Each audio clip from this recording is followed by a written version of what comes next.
నిశ్శబ్దంగా ఇంత ప్రకృతి ఎంత బాగుంది. రౌండ్ వేసుకో ఒక్కసారి. అక్కడ హనుమంతుడిది కూడా కలర్ వర్క్ కూడా నడిచేది ఒక్కసారి చూసి. అలా మెలికలు తిరగకు, క్యాజువల్గా చూపి. అలా ఇప్పుడు ఇది చూపేది ఎంత ప్రకృతిని చూపి. చూడు ఎంత అద్భుతంగా ఉంది. సో ఒక ప్రశాంతమైన నిశ్శబ్దపు వాతావరణంలో అంతే నిశ్శబ్దంగా కొన్ని విషయాలు మాట్లాడుకుందాం. భౌతికంలో అంటే రకరకాల విషయాలు మనం మాట్లాడుకోవచ్చు, కానీ ఇక్కడ ఆధ్యాత్మికమైన ఆలోచనలకు వచ్చేస్తే చాలా తక్కువ ఉంటాయి. ఆ తక్కువ ఎందుకు ఉంటాయంటే వాస్తవంలో ఉండే పరిస్థితిలో మనం జీవిస్తాం కాబట్టి ప్రతిదీ చాలా తక్కువగా అయిపోతాయి విషయాలు కూడా. అంటే మనకి తెలియనంత వరకు చాలా పెద్దగా ఉంటాయి భౌతికంలో ఆలోచనలు కావచ్చు, మాటలు కావచ్చు, సమాచారాలు కావచ్చు, విషయాలు కావచ్చు. కానీ వాస్తవంలోకి వచ్చేస్తే ప్రతిదీ తక్కువ మాటలు వస్తాయి, చాలా తక్కువ. ఎందుకంటే మనకు క్లారిటీ వచ్చేసింది అక్కడ. అలాంటి విషయాల్లో కొన్ని విషయాలు మనం మాట్లాడుకోవాల్సి వస్తాయి. అద్భుతమైన ప్రకృతిలో ప్రశాంతమైన వాతావరణంలో ఉన్నాం కాబట్టి భౌతికంలో మనిషి జీవిస్తున్న ఆలోచనని మనం గుర్తిస్తే ఇలాంటి నిశ్శబ్దపు వాతావరణాన్ని అన్వేషించినప్పుడు మనకి కొన్ని సత్యాలు మనకు కనిపిస్తుంటాయి అన్నమాట. అదేంటంటే అందులో ముఖ్యమైన విషయం ఏంటంటే ఇప్పుడు మనము సోషల్ మీడియాలో చూసినా, బయట చూసినా, ఫ్రెండ్స్ సర్కిల్లో చూసినా రకరకాల అవలక్షణాలు వచ్చినాయి. విషపూరితమైన లక్షణాలన్నీ మనిషికి వచ్చేసినాయి. కొంతమంది నటిస్తూ బతుకుతున్నారు, ఇంకొంతమంది మోసాలు చేసుకుంటూ బతుకుతున్నారు, ఇంకొంతమంది తక్కువ ఎక్కువ అనే తేడాలతో బతుకుతున్నారు, ఇంకొంతమంది ఆ డబ్బు కోసం పరిగెడుతున్నారు, ఇంకొంతమంది లేదు అని బాధపడుతున్నారు, ఇంకొంతమంది అన్నీ ఉన్నా కూడా ఏదో లేదని బాధపడుతున్నారు. సో ఇలాంటి అద్భుతమైన ప్రపంచంలో అర్థం కాని మనుషులు పుట్టేసరికి వాస్తవిక జీవితం ఎక్కడ ఉందో తెలియలేని పరిస్థితిలో ఉంది. ఫర్ ఎగ్జాంపుల్ మనం ఆలోచిస్తే చాలామంది కులాలు అనుకుంటూ, మతాలు అనుకుంటూ, ప్రాంతాలు అనుకుంటూ, భాష అనుకుంటూ రకరకాల విషయాల్లో గొడవ పడుతూనే ఉన్నారు. తేడాలు వచ్చేసినాయి. సో నేనేమంటున్నా అంటే ఉదయించే సూర్యుడు అందరికీ ఒక రకమైన వెలుగు ఇస్తుందని మనం తెలుసుకోవాలి. కొంతమంది కులాలకి ఒకలాగా, కొంతమంది కులాలకి ఇంకోలాగా, కొంతమంది మతాలకు, అలాంటి విభేదాలు ప్రకృతి సృష్టిలో లేదని మనం తెలుసుకోవాలి. వీచే గాలి కూడా అందరినీ ఒకే రకమైన కోణంలో చూస్తుంది. నీరు కావచ్చు, ఆకాశం కావచ్చు, భూమి కావచ్చు, పంచభూతాలు కూడా మనందరినీ ఒకే రకమైన ఆలోచనతో చూస్తున్నప్పుడు మనం ఇంకెంత వాస్తవంలో ఉండాలి. సో నేనేమంటున్నా అంటే ఇవి లేకపోతే మనం ఒక్కరోజు కూడా మనం బతకం. గాలి లేకుండా బతకలేం, నీరు లేకుండా బతకలేం, వెలుతురు లేకుండా బతకలేం. సో అవి శాశ్వతం, మళ్ళీ అవి శాశ్వతం. వాటిని ఉపయోగించుకునే మనమే ప్రస్తుతం అనే వాస్తవము ఎంతమంది తెలుసుకుంటున్నారు, ఎంతమంది దాన్ని గుర్తిస్తున్నారు. మనం ప్రస్తుతం వాటిని ఉపయోగించుకుంటున్నాం, అవి శాశ్వతం, అందరికీ ఒకే కోణంలో ఆలోచిస్తుంది. సో మనం ఎలా ఆలోచించాలి, ఇంకా ఎంత నేర్చుకోవాలి. ఎక్కడో నేర్చుకోవాల్సిన అవసరం లేదు. మనం ఉపయోగించుకునే ప్రతి ప్రకృతిని మనం కరెక్ట్గా అబ్జర్వ్ చేయగలిగితే ఖచ్చితంగా మనకి అద్భుతమైన ఒక టీచర్ అనుకోవచ్చు, ఒక గురువు అనుకోవచ్చు, ఎవరైనా అనుకోవచ్చు, ఒక ఫ్రెండ్ అనుకోవచ్చు, ఎవరైనా అనుకోవచ్చు. కానీ శాశ్వతంగా ఉన్న ఈ యొక్క నేచర్ని మనం వాడుకుంటూనే ప్రస్తుతమైన మనము అహంకారంగా ఫీల్ అయిపోతాం. నాదే అనే అహం వచ్చేస్తుంది. రకరకాల మనుషులు తేడాలతో బతుకుతున్నారు.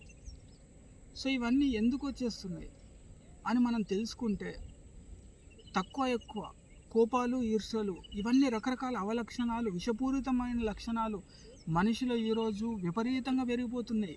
సరే, ఇవన్నీ ఎందుకు వచ్చేస్తున్నాయి అంటే ఇక్కడే నేను ఏదో సాధించేస్తున్నా, ఇక్కడే నేను శాశ్వతంగా ఉండిపోతున్నా, నేను సంపాదించిందంతా నాతోటే వస్తుంది, ఇదంతా నాదే అనే ఒక మత్తులో బతికేస్తున్నారు ప్రతి ఒక్కళ్ళు. ఇక్కడే ఉంటాము అన్న భావంతో బతికేస్తున్నారు.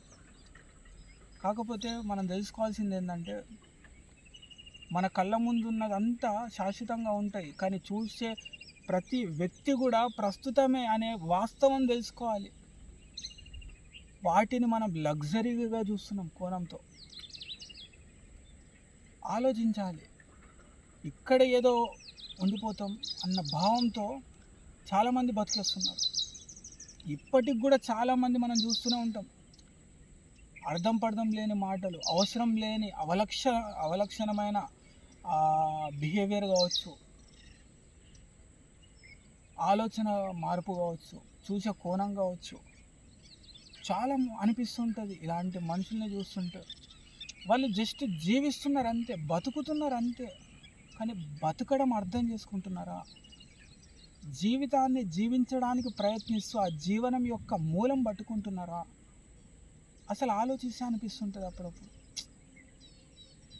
సో నేనేమంటున్నా అంటే ఈ కులాలు అనుకోవచ్చు, మతాలు అనుకోవచ్చు, ప్రాంతాలు అనుకోవచ్చు, ఇవన్నీ పట్టుకొని కొట్టుకొని చచ్చే ప్రతి ఒక్క మనిషి తెలుసుకోవాల్సింది ఏంటంటే వీచే గాలి, పూచే పువ్వు, ఉదయించే సూర్యుడు, ప్రవహించే నేల, వాటర్ కావచ్చు, భూమి కావచ్చు, ఈ పంచభూతాలు అందరినీ ఒకేలాగా చూస్తున్నాయి. అవి లేకపోతే మనము ఒక్క క్షణం కూడా ఉండము. కానీ మనం ఒకళ్ళని ఒకలాగా ప్రాంతాలంటూ, కులాలంటూ, మతాలంటూ, ఇంకా ఈ కలియుగంలో ఇప్పుడున్న ప్రాక్టికల్ వరల్డ్లో కూడా ఇంకా మనం అలా ఆలోచిస్తున్నామంటే ఎంత దారుణమైన విషయం. ఆలోచించాలి. మనిషిని మనిషిలా చూడడం ఎప్పుడో మర్చిపోయినాం మనం. మనిషిని డబ్బులా చూడొద్దు, మనిషిని కులంలా చూడకు, మనిషిని మతంలా చూడకు, మనిషిని మనిషిలా చూద్దాం అంతే. జస్ట్ అప్పుడు నువ్వు ఎలా ఈ భూమి మీదకి వచ్చినావో ఎదుటి వాళ్ళు కూడా అదేలా భూమి మీదకి వచ్చిందనే కోణంలోకి వెళ్ళిపోతుంది నీ ఆలోచన.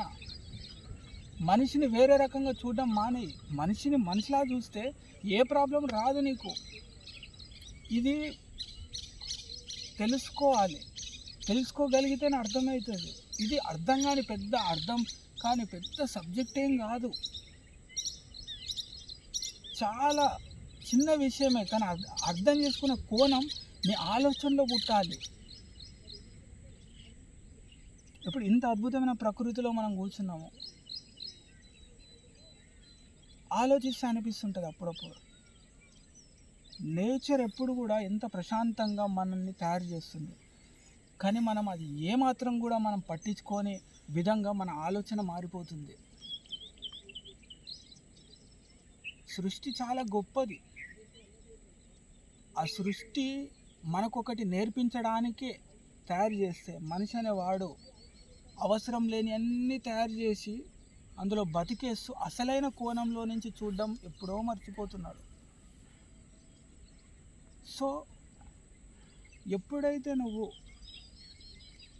ఏవైతే ఇప్పుడు వీచే గాలి, పూచే పువ్వు, ఉదయించే సూర్యుడు, ప్రవహించే ఈ యొక్క నీరు, ఇవన్నీ అందరికీ ఎలా ఒకేలాగా చూస్తుందనే కోణాన్ని, శాశ్వతమైన వీటిని చూసి ప్రస్తుతమైన మనము శాశ్వతమైన కోణంలో అందరినీ తక్కువ ఎక్కువ అనే తేడాతోటి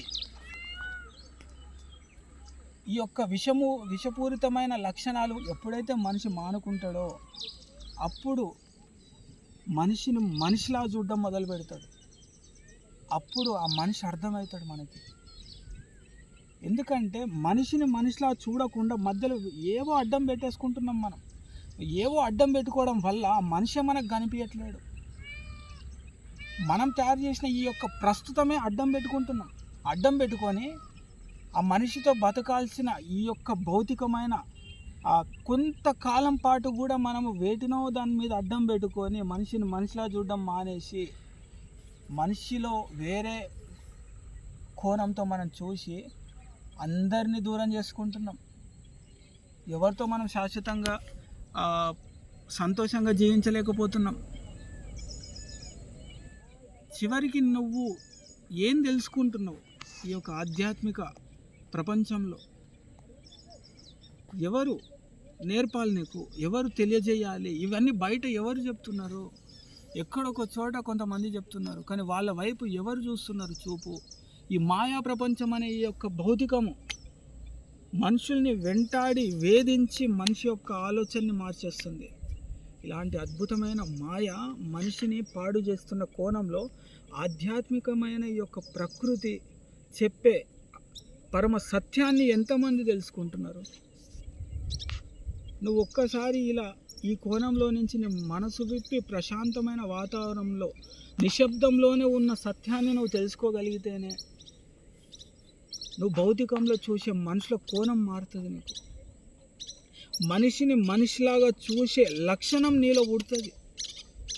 అప్పుడే నీకు అర్థమవుతుంది జీవితం యొక్క అద్భుతమైన మధురమైన వరం అని నీకు తెలుస్తుంది. జీవించడం ఒక వరం అనే విషయాన్ని మర్చిపోతున్నాం. నాదే జీవితం అనే భావంతో బతికేస్తున్నాం. అలా నీ యొక్క కోణం ఎప్పుడైతే మారుతుందో, మార్చుకుంటుందో, నీ మనసుని ఎలా అయితే నువ్వు వాస్తవిక జీవితంలో ఆ దారిలో నడిపిస్తావో అప్పుడే నీకు కొద్ది నీకు ఒక ఆ భావం అనేది మారుతుంది. ఆ భావం మారిన తర్వాత ఆటోమేటిక్గా తెలియని ఒక నిశ్శబ్దంలోకి వెళ్ళిపోతావు. అప్పుడు నీకు ఇక్కడ జరుగుతున్న కోణం అంతా కనిపిస్తుంటుంది. సో ఒక్కసారి తెలుసుకోగలిగితే అద్భుతంగా ఉంటుంది. ఒక్కసారి ప్రకృతి అంతా చూపించి పని చేసి ఎంత అద్భుతంగా వస్తుందంటే, టైం ఆల్మోస్ట్ 3:30 అవుతుంది. ఆ వర్షం చూపి అంటే ఆ నీటి అలలు ఎంత అద్భుతంగా ఉంటుంది. సరే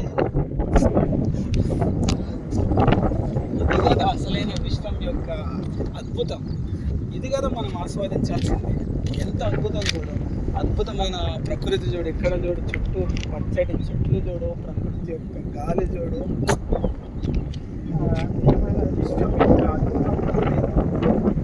దీన్ని ఆస్వాదించి దీంట్లో ఉన్న సత్యాన్ని గమనించి మనం కొంతైనా నేర్చుకుంటే సరిపోతుందిగా. మనిషి ప్రశాంతంగా ఉంటాడు. ప్రశాంతంగా జీవించాలంటే ఎక్కడికి వెళ్ళాల్సిన అవసరం లేదు. పక్కనే మనకి దగ్గరలో ఉన్న ప్రకృతి ఏదైనా కావచ్చు, ప్రశాంతంగా కనిపించే ప్రకృతి దగ్గరికి వెళ్ళిపోతే నీకు తెలియని ఆనందం, నీకు తెలియని ప్రశాంతత, నీకు తెలియని సంతోషం, తెలియని మనసులో తెలియని భావం ఏర్పడుతుంది. అక్కడి నుంచి స్టార్ట్ అవుతుంది. నీకు తెలియని నువ్వు వెతికే ప్రయత్నం చేస్తావు. ఇలాంటి అద్భుతమైన నేచర్లో, అద్భుతమైన ప్రకృతిలో నువ్వు ఉన్నట్లయితే చూడు, అద్భుతంగా ఉంది అట్లా. సో మీరు కూడా మీకు దగ్గరలో ఉన్న ఏ ప్రకృతికైనా వెళ్ళండి, నేచర్కి వెళ్ళి కాస్త సమయాన్ని గడపండి. మనం రోజు ఎక్కడెక్కడో సమయాన్ని గడుపుతాం, ఎక్కడో తిరుగుతుంటాం, ఎక్కడెక్కడో ఏమో చేస్తుంటాం. కానీ నిశ్శబ్దపు ప్రపంచాన్ని ఒక్కసారి ఆస్వాదించి చూస్తే అందులో ఉన్న పరమ సత్యాన్ని మనం తెలుసుకోగలిగితే ఆటోమేటిక్గా ఎలాంటి వాడి జీవితమైన ప్రశాంతంగా అలా అలా అలా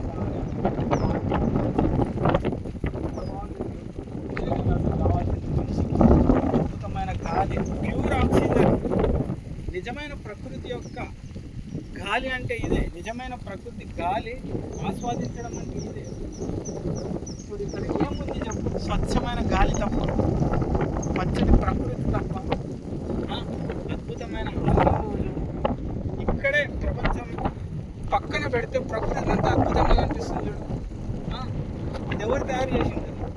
అద్భుతమైన ప్రకృతి శాశ్వతం. ఆ శాశ్వతాన్ని ఎంతమంది ప్రస్తుతం ఉన్న మనిషి ఆస్వాదిస్తున్నాడు. చూడు, ఇది కదా అసలైన స్వర్గం. ఎక్కడో లేదు, భూమి మీదే స్వర్గం ఉంది, నరకం ఉంది. నరకం అంటూ నీలో ఉన్న విషపూరితమైన లక్షణాలు, నువ్వు చూసే కోణం, ఈ మనుషుల దగ్గర నువ్వు చూసేది, ఆశించేది, కోరిక, ఈర్ష్య, ద్వేషాలు, కోపాలు, కుళ్ళు, రకరకాల అవలక్షణాలు, విషపూరితమైన లక్షణాలంతా నరకమే. నీ యొక్క స్వర్గం ఏంది? ప్రకృతి నీకు ఎలా ఉండమంటుంది, పరమ ప్రశాంతంగా నీకు డిజైన్ చేసి ఇచ్చింది నీకోసం. దాన్ని వితౌట్ ఎనీ ఇన్వెస్ట్మెంట్, రూపాయి ఖర్చు లేకుండా ఆస్వాదిస్తూ ఆరోగ్యంగా ఆనందంగా ప్రశాంతంగా జీవించే ఒక స్వర్గం కూడా ఇక్కడే సృష్టించబడింది. అది ఎంతమంది ఆస్వాదిస్తున్నారు? ఒకసారి ఇలా ఎక్కడ ఉన్నా పర్లేదు, అక్కడ దగ్గరలో ఉన్న నిశ్శబ్దపు ప్రశాంతతని ఆస్వాదిస్తే అద్భుతమైన సత్యం నీలోనే తయారవుతుంది, నీలోనే మార్పు వస్తుందనే ఒక భావం. ఒక్కసారి ఎవరికి వాళ్ళు క్రాస్ చెక్ చేసుకొని చూస్తే ఎంత ప్రశాంతంగా ఉంటుంది. ఒకేసారి మనిషి ఎక్కడ మారడు. అలవాట్లు మార్చుకోవాలి, తిరిగే సమయాన్ని మార్చుకోవాలి, నేర్చుకునే విధానం మార్చుకోవాలి, వినే విషయాలను మార్చుకోవాలి, మాట్లాడే విధానం మార్చుకోవాలి. జీవన విధానమే పూర్తిగా చివరికి మారిపోతుంది. ఎక్కడో లేదు, నీ చేతుల్లోనే ఉంది. అది నీ పక్కనే ఉంది, అడిగేస్తేనే అద్భుతం ఉంది ఈడ. దాన్ని నువ్వు ఆస్వాదించినంత వరకు నీకు ఇదంతా మాయలాగానే కనిపిస్తుంది. ప్రపంచం అందరికీ ప్రపంచం ఒకేలాగుంది, కానీ చూసే కోణం బట్టే ఆ విజువల్ మారిపోతుంది. సో ఒక్కసారి ఒక రౌండ్ వేసి ఇంకా బంద్ చేసి ఎంత అద్భుతంగా. గాలి ఎక్కువ రావడం వల్ల అలలు కూడా చాలా స్పీడ్గా వస్తున్నాయి.